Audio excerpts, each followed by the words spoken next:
گھروں سے نکلنے لگتے تھے یا ہم گھر میں آتے تھے تو ہمارے بڑے وغیرہ اس چیز کو بڑا ماشاءاللہ ہم نے دیکھا ہے کہ وہ قرآن کے اوپر ان کا ایک یقین تھا، ایک معاملات میں، چیزوں میں، نمازوں میں، بڑی چیزوں میں یہ ان کی ایک محنت ہوتی تھی، وہ چیزوں کو چلاتے تھے۔ تو اب چونکہ لوگوں کے پاس وہ معاملات نہیں ہیں، وقت نہیں ہے، تو کچھ معاملات ایسے ہیں جو کہ اب لوگوں کا جو معاملہ ہے جادو کے حوالے سے وہ اتنا پریشان کن ہو گیا ہے، اتنے معاملات میں وہ گھر گئے ہیں کہ اب ہمیں یہ نہیں سمجھ آتی کہ ہم بیماری کو جادو کا نام دیں، جس طرح آپ نے فرمایا، تو ہمیں کیسے پتہ چلے گا کہ ہمارے اوپر جادو ہے کہ نہیں ہے۔ اگر فرض کریں ہم کسی کے پاس جاتے ہیں کہ جی ہمیں پتہ چل جائے، تو وہ ہمیں صحیح لائن کے اوپر لانے کے لیے وہ چیز نہیں بتائے گا، ہمیں وہ اور معاملات میں لے جانے کی کوشش کرتے ہیں، اور ان کا ایک ہی مقصد ہوتا ہے کہ ہم پیسے کی طرف یا اس طرح معاملہ ہوتا ہے۔ اگر آپ یہ پوچھیں کہ جادو میں علامات کیا ہیں، تو جادو میں علامات ڈاکٹر صاحب وہی ہیں جو ایک فزیکلی بندے کو بخار کی صورت میں، سر درد کی صورت میں، کندھوں میں، جسم میں درد ہونا، مختلف چیزوں کا محسوس ہونا، تو اب ہم ہر چیز کو جادو میں نہیں لے کے جا سکتے۔ بے شک نزلہ زکام ہے، بخار ہے، 100 چیزیں ہیں، اگر آپ ان کو دیکھیں کہ جی میڈیسن لے رہے ہیں آپ اور فرق نہیں پڑ رہا، تو ڈاکٹر صاحب ہمیں پھر سمجھ میں آنا شروع ہو جاتا ہے، چونکہ اب میڈیا اتنا فاسٹ ہے کہ آپ کو فوراً ادھر ادھر سے پتہ چلنا شروع ہو جاتا ہے کہ ہمیں اب روحانیت کی طرف بھی جانا چاہیے۔ فار ایگزامپل کسی کو معدے کا پرابلم ہے، ڈیفینیٹ وہ ڈاکٹر کے پاس جائے گا اور جانا بھی چاہیے، میڈیسن لے گا، میڈیسن لے کے وہ دیکھے گا کہ مجھے معدہ میرا ٹھیک ہو گیا ہے، اگلے دن یا 2 دن بعد 3 دن بعد اس کو پتہ چلتا ہے کہ میرے پیٹ میں درد شروع ہو گئی ہے، یہ ٹھیک ہوا، میڈیسن لی، مجھے کوئی کندھوں میں پرابلم شروع ہو گیا۔ تو اب آپ نے میڈیسن بھی لے لی، ڈاکٹر کو بھی چیک کروا لیا، ٹیسٹ بھی آپ کے سارے کلیئر ہیں، تو پھر پرابلم کہیں نہ کہیں تو ہے۔ جب ہم اس چیز کو کنفرم کرنے کے لیے ہمارے پاس صحیح کوئی ایسا نظام نہیں ہے کہ جس کے اوپر ہمیں یہ پتہ چل جائے کہ کیا ہمارے اوپر روحانی ایشو ہے، مسئلہ ہے، بدقسمتی سے ہم جس ٹائم کے اوپر ہم اب جس دور میں ہم چل رہے ہیں، غلط اتنا زیادہ پھیل گیا ہے کہ ہمیں وہ غلط بھی اب صحیح لگنا شروع ہو گیا ہے۔ بے شک ایسا ہی ہے، بے شک ایسا، ہمیں وہ غلط نہیں لگ رہا۔ آپ کسی جائیں روحانی بندے کے پاس جائیں تو وہ اپنی طرف سے تو پوری کوشش کرے گا کہ ان کو جو پرابلم ہے، جو معاملات ہیں، میں ان کو دور کروں، میں ان کی تکلیف کو دور کروں، جہاں تک اس کی طاقت ہے، کیپیسٹی ہے، اس کے مطابق اس نے کر دینا ہے، اس کے بعد اس کو نہیں پتہ چلے گا۔ اب جو انسان اس تکلیف میں ہے وہ کہتا ہے میں فٹافٹ اس تکلیف سے نکل جاؤں، اب ڈاکٹر کے پاس جاتا ہے، ڈاکٹر اس کو سارے ٹیسٹ ہر چیز مکمل کر کے چیک کر کے جب ریزلٹس بھی اس کے، رپورٹس بھی اس کی ٹھیک ہیں، پھر وہ یہ کہتا ہے کہ اس کو کوئی انزائٹی، IBS، مختلف جو میڈیکل نام ہیں وہ لیتا ہے، اور وہ کہتا ہے کہ ممکن ہے ان کو یہ پرابلم ہے، تو وہ الٹیمیٹلی میڈیسن دے دیتا ہے، بندہ جا کے سو جاتا ہے یا سلانے کے لیے کرتا ہے، لیکن یہ حل نہیں ہے۔ اس کا حل جو ہے ڈاکٹر صاحب وہ اللہ کی کلام میں ہے۔ بدقسمتی سے ہم جب اس چیز کو سمجھنے کے لیے یا ہم اس کا ٹریٹمنٹ کرانے کے لیے باہر نکلتے ہیں تو ہمیں بندہ کوئی نہیں ملتا۔ بے شک ایسے ہی، اگر کوئی ملتا ہے جو اس کا ٹریٹمنٹ کرتا ہے، جتنا اس کے پاس علم ہے، تو بدقسمتی سے ڈاکٹر صاحب ہماری بات پھر ختم ہوتی ہے چیزوں کے اوپر۔ زعفران لے آئیں، بکرا لے آئیں، مرغی لے آئیں، جس کا جادو کو دور کرنے کے لیے حل نہیں ہے۔ اس کا حل جو ہے نا وہ صرف قرآن میں ہے، اللہ کی کلام۔ بابا جی یہ جو کہا جاتا ہے کہ جی جو مریض ہے یا جس کو یہ مسئلہ ہے اس کے کوئی پہناوا لے آئیں، اس کے کوئی کپڑے لے آئیں، اور پھر یا اس کو ڈیٹیکٹ کرنے کے لیے، اس کو ڈھونڈنے کے لیے، یا اس کے استعمال کی کچھ اشیاء لے کے آ جائیں، حتیٰ کہ وہ بال کے حوالے سے بھی بہت ساری جگہوں پہ ہوا کہ جی بالوں کے اوپر جادو ہو سکتا ہے، کپڑوں کے اوپر جادو ہو سکتا ہے۔ تو ذرا اس پہ بھی روشنی ڈالیے گا، کیا تشخیص کرنے کے لیے بھی کیا ان چیزوں کی ضرورت ہوتی ہے، ماں کا نام بتائیں، شجرہ بتائیں، رہائش بتائیں، یا کہ کچھ علامات ایسی ہیں کہ جو ماشاءاللہ آپ نے اپنی ایک محنت سے آپ اس مقام پہ پہنچے کہ آپ اندازہ لگا سکیں سمٹمز کے ذریعے سے یا اپنے اس طریقہ کار سے کہ اس شخص کو جادو ہے؟ ان چیزوں کی ضرورت کتنی ہے اور ڈیٹیکٹ کرنے کا میں کو وہ مکمل طریقہ تو آپ سے نہیں جاننا چاہوں گا، لیکن بہرحال کوئی ضابطہ تو ہوگا، وہ کیا ہے؟ ڈاکٹر صاحب جو آپ کا سوال ہے نا، یہ بڑا اچھا سوال ہے آپ کا۔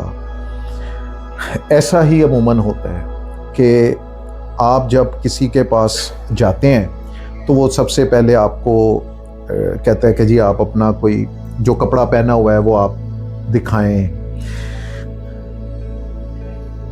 ڈیٹیکٹ کرنا یہ مختلف ذرائع سے، مختلف چیزوں سے، جس طرح آپ نے فرمایا شرٹ ہے آپ کی دھلی ہوئی نہ ہو، بنیان ہے آپ کی وہ دھلی ہوئی نہ ہو، ان کے پاس مختلف طریقے ہیں چیک کرنے کے کہ جادو ہے یا نہیں ہے۔ ڈاکٹر صاحب یہ موسٹلی آپ کو بندے مل جائیں گے، بتا دیں گے، لیکن اللہ تعالیٰ نے نا ڈیٹیکٹ کرنے کے لیے، میرا خیال ہے آپ کی آنکھ جو ہے نا یہ بہت امپورٹنٹ ہے اس معاملے میں۔ جو ہمارے بزرگ تھے، اللہ والے تھے نا، وہ دیکھ کے بتا دیتے تھے کہ اس کو پرابلم ہے کہ نہیں ہے۔ اچھا، یہاں پہ مسئلہ ڈیٹیکٹ کرنا یہ اہم نہیں ہے، مسئلہ یہاں پہ یہ ہے کہ آپ نے ڈیٹیکٹ تو کر لیا، اب آپ نے جو اگلا امپورٹنٹ فیز ہے اس کا ٹریٹمنٹ، وہ آپ کیسے کریں گے؟ بابا جی یہی میں نا آپ اس سے پیشتر کہ آپ اس کی تفصیل میں جائیں، ایک سوال ساتھ میں ایڈ کر دینا چاہتا ہوں کہ کیا جو جادو ہے اس کا علاج جو بظاہر یہ سمجھا جاتا ہے کہ ایک جو سفلی علم ہے اس کا علاج روحانیت میں ہے، تو جو وہ ایک طریقہ کار معاشرے کے اندر ہمارے مسلمان لوگ بھی اس کو اختیار کر رہے ہیں کہ جادو کا علاج جادو کے ذریعے سے، یا کالے کا علاج کالے کے ذریعے سے، وہ کالے کا علاج نوری کے ذریعے سے، یا نوری کا علاج کالے کے ذریعے سے، یہ تفریق بھی کچھ تھوڑی سی اپنی اس وضاحت میں ایڈ کیجیے۔ ڈاکٹر صاحب میں نا میرے پاس جو دوست احباب آتے ہیں تو میں ان کو فرسٹ سٹیج کے اوپر وہ مجھ سے سوال کرتے ہیں کہ ہمارے اوپر جادو کوئی کیوں کرے گا، ہم بہت کم ملتے ہیں، ہمارا کسی سے اس طرح کا کسی بھی بات کے اوپر اختلاف نہیں ہے، تو ہمارے اوپر کسی نے کالا علم یا جادو جو بھی معاملات ہیں وہ کیوں کرنے ہیں؟ ڈاکٹر صاحب اب ہم جس ٹائم پہ ہم ہیں اس میں صرف آپ نے مسکرا لیا نا، اچھا کھانا کھا لیا، اچھے کپڑے پہن لیے، تو ڈاکٹر صاحب یہ بھی کسی کی ممکن ہے آنکھ کو نہ بھائے، اس کو تکلیف ہو اور وہ اپنے کسی سورس سے جا کے ایسا کوئی معاملہ کروا دے۔ اب تو آپ بھی علم رکھتے ہیں، آپ بھی دیکھتے ہیں کہ میڈیا کے اوپر آپ کو ایسے بہت سارے لوگ ملیں گے کہ جو ان معاملات میں ہیں۔ دوسرا سوال جو آپ نے پوچھا نا کہ کیا کالے کا علم کالا علم کاٹتا ہے، ایسا نہیں ہے جی۔ ڈاکٹر صاحب میرے ہاتھ پہ فار ایگزامپل ایک چوٹ لگ جاتی ہے، اللہ نے نا ایک قدرتی عمل رکھا ہوا ہے کہ اگر آپ زخم کو کھلا چھوڑ دیں تو وہ زخم خود بخود وقت کے ساتھ ساتھ ٹھیک ہونا شروع ہو جاتا ہے۔ ایک صورت تو یہ ہے، دوسری صورت یہ ہے کہ ہم جو اس زخم کا علاج ہے وہ ہم کریں اور ہم اس کا کوئی ٹیوب لگائیں، میڈیسن کھائیں یا ہم اس کا حل کریں تو وہ رام رام سے ٹھیک ہونا شروع ہو جاتے ہیں۔ پھر ہم پٹی کرواتے ہیں یا ہم مختلف چیزوں میں جاتے ہیں، لیکن اس کا اصل جو چیز ہے نا، کیا جو زخم کے اوپر جو ہم چیز لگا رہے ہیں کیا وہ اس زخم کے لیے بہتر ہے کہ نہیں ہے، اس سے فرق پڑے گا کہ نہیں پڑے گا؟ یہاں پہ معاملہ یہ ہے کہ ہم جب جادو کا علاج کروانے کے لیے نکلتے ہیں نا، ہمارے ذہن میں ایک چیز بٹھا دی گئی ہے کہ کالے کا علم کالا ہی کاٹتا ہے. ایسا نہیں ہے. دنیا میں جتنے بھی علوم ہیں وہ سارے نیچے ہیں. قرآن کا علم جو ہے وہ سب سے اوپر. سبحان اللہ. وہ سب سے اوپر ہے. دنیا میں جتنی بھی پرابلمز ہیں وہ روحانی ہیں، وہ بیماریاں ہیں، وہ کچھ بھی ہیں، قرآن کی مدد سے. قرآن پہلے لوگ آپ نے بھی دیکھا ہوگا، میں نے بھی بچپن میں دیکھا کہ ہم لوگ جب چھوٹے ہوتے تھے، بچے چھوٹے ہوتے تھے، بیمار ہوتے تھے، مسجد کے باہر کھڑے ہو جاتے تھے. نمازی اندر سے نکل رہے ہیں، پھونک مار رہے ہیں اور جا رہے ہیں اور بچہ ٹھیک ہو جاتا ہے. اور موسٹلی لوگوں کے ذہنوں میں یہ تھا کہ جی اس کو نظر والا معاملہ ہے. بے شک نظر والا معاملہ ہے. میں نے بھی دیکھا زیادہ روتا ہو تو بچے کو قاری صاحب کے پاس لے جائیں. جب ہم لے کے جاتے ہیں نا مریض کو علاج کے لیے کسی صاحب کے پاس، تو سب سے پہلے ہمیں یہ دیکھنا پڑے گا کیا یہ اس قابل ہیں کہ وہ اس کا ٹریٹمنٹ کر دیں. معالج ہے، سب معالج ہے. اچھا اب تو آپ تو پریشان ہے نا، آپ کو تو نہیں پتا کہ یہ کر سکتے ہیں کہ نہیں کر سکتے. آپ تو پریشان ہے اور پریشانی کے عالم میں آپ کے ذہن میں صرف ایک ہی چیز ہے کہ میں ٹھیک ہو جاؤں. تو جب ہم آگے جاتے ہیں تو وہ آگے جو صاحب بیٹھے ہوتے ہیں، کوئی بھی بیٹھا ہوتا ہے، تو وہ کہتا ہے جی ہاں جی ہو جائے گا اس کا علاج، لیکن آپ کو یہ چیزیں کچھ بھی ہو سکتا ہے، وہ لے آئیں. تو ہمارے اندر اتنا زور نہیں ہے، حوصلہ نہیں ہے کہ ہم یہ پوچھ لیں کہ یہ جناب آپ نے یہ جو چیزیں منگوائی ہیں یہ کس لیے منگوائی ہیں. اگر آپ نے پوچھ لیا تو وہ یہ کہے گا کہ میں نے اس عمل کو، اس جادو کو ختم کرنے کے لیے میں نے یہ عمل کرنا ہے. بے شک. اچھا ڈاکٹر صاحب یہاں پہ چونکہ ایک بندہ تکلیف میں ہے، پریشان ہے، اب اس کو تو نہیں پتا کہ یہ چیزیں کتنے کی ہیں. وہ 20,000 کی بھی ہو سکتی ہیں، وہ 30,000 کی بھی ہو سکتی ہیں. لیکن میں سمجھتا ہوں، جو میرے ایکسپیرینس کی بات ہے، یہ چیزوں سے حل نہیں ہے. حل صرف قرآن میں ہے.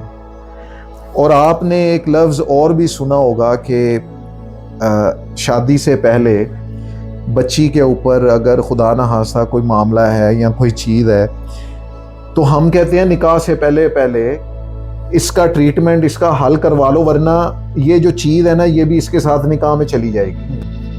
اس کا تعلق نکاح سے یا نکاح کے بعد کا نہیں ہے یا پہلے کا نہیں ہے. جادو ہے، یہ اس وقت تک ختم نہیں ہوگا جب تک کہ آپ کسی ایسے معالج کے پاس، ایسے بندے کے پاس جا کے اس کا پراپر حل نہ کروائیں. اور وہ جو ڈاکٹر صاحب حل ہے نا وہ اللہ کے قرآن سے ہے. بے شک. اب ہم جو اس وقت میں ہم دیکھ رہے ہیں کہ نفسا نفسی کا دور ہے، عجیب چیزیں سامنے آ رہی ہیں. ہماری خواتین، بہنیں، بچیاں پریشان ہیں، کسی کے پاس جا رہی ہیں، حل نہیں نظر آ رہا، پریشان ہیں. اور جادو کا تعلق ڈاکٹر صاحب یہ نہیں ہے کہ بچہ ہے تو اس کے اوپر چھوٹا جادو ہے، بڑا ہے تو اس کے اوپر زیادہ جادو ہے، بہت ینگ ایج میں ہے تو اس کے اوپر اور بڑا جادو ہے. ایسا نہیں ہے. اس کا تعلق ایج کے حساب سے نہیں ہے. اب آپ کسی ایسے بندے کے پاس جائیں جو آپ کو آپ سمجھتے ہوں کہ اس کو ہمیں دم کروانا چاہیے. ہم مسجد میں جاتے ہیں، مولوی صاحب کے پاس جاتے ہیں، یا ہم کسی ایسی روحانی پرسنالٹی کے پاس جاتے ہیں، تو جو سمجھدار ہے نا وہ دم نہیں کرے گا. وہ جب آپ اس کو یہ فرمائیں گے نا کہ اس کے اوپر ہمیں شک ہے کہ جادو ہے، تو وہ کہے گا جی نہیں، میں نہیں اس کو کر سکتا، یہ میرے بس میں نہیں، یہ میرے بس کی بات نہیں ہے. وہ کہے گا جی آپ کسی ایسے علم والے بندے کے پاس جائیں جس کے پاس یہ علم ہو. تو وہ جب آپ نکلتے ہیں ڈھونڈنے کے لیے، بندہ نہیں ملتا. اور میرے ملنے والے احباب میں ایسے تجربے کی بات میرے سامنے آئی ہے کہ بچوں کو قرآن پڑھانے کے لیے موسٹلی ہمارے گھروں میں قاری حضرات تشریف لاتے ہیں. تو ہم کہتے ہیں کہ قاری صاحب اس کو نظر لگی ہوئی ہے، روتا ہے، بخار ہے، ٹھیک نہیں ہو رہا، تو آپ اس کو دم کر دیں. تو وہ جو ہمارے قاری حضرات ہیں وہ ان کو دم کرتے ہیں. جیسے ہی وہ دم کرتے ہیں بعد میں وہ خود پکڑے جاتے ہیں، پریشان ہو جاتے ہیں. اس کا تعلق ڈاکٹر صاحب ایسے نہیں ہے کہ یہ فوراً ہوا اور فوراً ختم ہو گیا، ایسا نہیں ہے. ایک بار اگر عمل ہو گیا تو اس کو ختم کرنے کے لیے آپ کے پاس قرآن کا علم ہونا، قرآن کی آیات کا علم ہونا، اور پیچھے ایسا ایک سپورٹنگ ہینڈ ہونا یہ بہت ضروری ہے کہ جو طریقہ اور ضابطہ جی وہ آپ کو گائیڈ کرے گا کہ آپ اس طریقے کے اوپر آپ نے یہ کام کرنا. بابا جی یہ فاصلہ کتنا انوالو ہے اس میں کہ مثال کے طور پہ پرانے وقتوں میں تو شاید وہ کہا کہ کبھی کسی کی قبر میں کوئی چیز دبا دی اور وہ سوئیاں لگا دی، اور اس میں یہ چونکہ کہانیاں الف لیل بھی ہم تک بہت سنی اور میڈیا کے ذریعے بھی پہنچتی رہی، یا پھر اس کے بعد اس گھر کے اندر وہ کسی جگہ پہ وہ تعویذ رکھ دیے جانے اور وہ تعویذوں کا نکلنا. لیکن آج کل جو چیز نظر آتی ہے کہ وہ شاید ایسا کوئی بھی عمل نہیں ہوتا، گھر سے تعویذ بھی نہیں نکلتے، اور کوئی ایسی بظاہر کسی ایسے شخص کا گھر میں آنا جانا بھی نہیں ہوتا، لیکن اس کے باوجود بھی علامات جو ہیں وہاں سے ظاہر ہو جاتا ہے کہ یہ جادو ہے. تو یہ ذرا بتائیے گا کہ بیسیکلی اب تک جو آپ کے سامنے کیسز آئے وہ کس طرح کے آئے اور کیسے ڈیٹیکٹ ہوا کہ یہ شخص جو ہے اس کو جادو ہے؟ ڈاکٹر صاحب جو آپ نے فرمایا نا کہ پہلے میڈیا اتنا پاورفل نہیں تھا، لوگوں کی ایکسیس جو ہے وہ اتنی آسان نہیں تھی. اب آپ ایک موبائل کے اوپر ایک بٹن دبائیں اور آپ کے سامنے ہزاروں ایسی چیزیں سامنے آنا شروع ہو جائیں گی کہ آپ خود بھی سوچیں گے یا آپ اس کو دیکھ کے پریشان ہو جائیں گے کہ یہ ہمارے معاشرے میں یہ چیزیں کیا ہو رہی ہیں.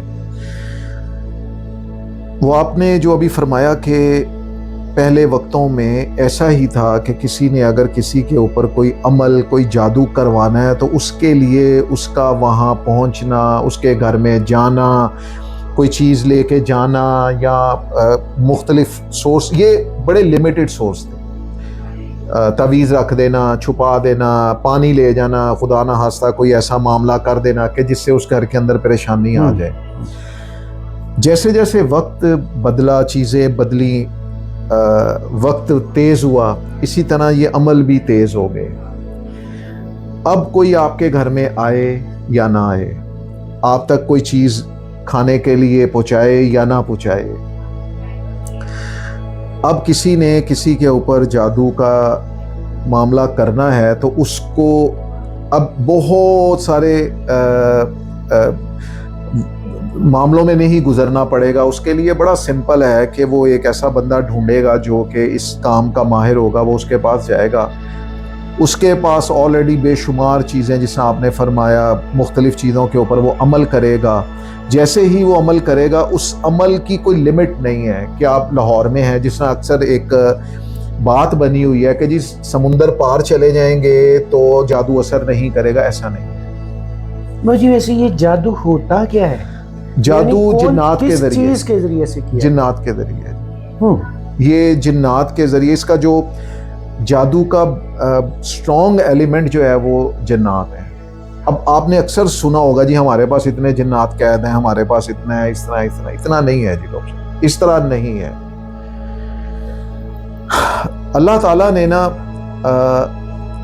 قرآن میں سورہ فلق، سورہ ناس، سورہ طٰہٰ اور مختلف آیات ہیں. اب جس کا جو استاد ہے، سورس ہے، اس نے اس کے مطابق اس کو لے لیا. ڈاکٹر صاحب ہم جب جاتے ہیں نا کسی کے پاس علاج کے لیے، تو عموماً ہمارے گھروں میں جو بڑے بوڑھے ہیں وہ چھوٹے بچوں کو لے کے دم کر دیں جی، یا کسی کی طبیعت خراب ہو گئی دم کر دیں. ڈاکٹر صاحب اب آپ حیران ہوں گے کہ آپ پڑھ تو قرآن رہے ہیں، سورہ فلق سورہ ناس پڑھ رہے ہیں، سورہ ناس پڑھ کے سورہ یاسین پڑھ رہے ہیں، جس میں آپ نے فرمایا طٰہٰ ہے، سورہ جن ہے، بعض لوگ سورہ طارق دیتے ہیں، بعض لوگ آیت الکرسی پڑھ کے دیتے ہیں، سورہ مزمل ہے. ہم پڑھ کے کوئی بھی صورت ہے وہ ہم پڑھ کے جو افیکٹڈ بندہ ہے اس کو ہم پانی دیتے ہیں. جب ہم پانی دیتے ہیں تو وہ پانی پیتا ہے. اب ہم انتظار میں ہیں, ہمارے ذہن کے اندر یہ چیز بیٹھی ہوئی ہے کہ یہ بندہ ٹھیک ہو جائے گا. اگر وہ خراب ہو گیا تو آپ کے پاس کیا سورس ہے کہ اب آپ اس کو ٹھیک کریں گے؟ وہ تو آپ کو نہیں پتا. بالکل. نیٹ کے اوپر آپ بیٹھیں تو آپ کو ہزاروں نہیں لاکھوں ایسی ویڈیوز ملیں گی کہ جس کے اوپر آپ کو بتایا جا رہا ہے, گائیڈ کیا جا رہا ہے کہ آپ نے جادو ہے, اس کا طریقہ کار یہ ہے, آپ نے اس کو چیک کرنا ہے, یہ کر لیں, آپ نے اس کا یہ پڑھ کے یہ کر لیں. آپ نے فار ایگزامپل سورہ ناس ہے یہ پڑھ لی, افیکٹڈ بندے کو جس کو ڈیٹیکٹ ہو گیا کہ اس کے اوپر اثرات ہیں اور یہ اس لیول کے ہیں کہ آپ نے دے دیا, تو بات یہاں جادو کی حد تک نہیں ہے. آپ کو نہیں پتا کہ ہم جو دم کر کے پانی دے رہے ہیں اس سے اس نے ٹھیک ہونا ہے یا مزید خراب ہونا ہے. اگر تو وہ ٹھیک ہو گیا, معاملہ تھوڑا ہے تو ٹھیک ہو گیا, لیکن جب آپ سیکنڈ ٹائم اس کی طبیعت خراب ہوئی یا کچھ عرصے کے بعد ہوگی اور وہ آپ دوبارہ اس کو پانی دم کر کے دیں گے تو آپ کو قرآن میں تو لکھا ہوا ہے نا, شفا ہے, قرآن برکات ہیں, وہ تو ہمارا یقین ہے نا. لیکن ہم جب اس کو پانی دم کر کے دیتے ہیں تو آپ کو یقین نہیں ہے کہ اس نے ٹھیک ہونا ہے یا خراب ہونا ہے. اب اگر وہ ٹھیک ہونے کی بجائے خراب ہو گیا تو آپ کو تو نہیں پتا کہ میں نے آگے کیا کرنا ہے.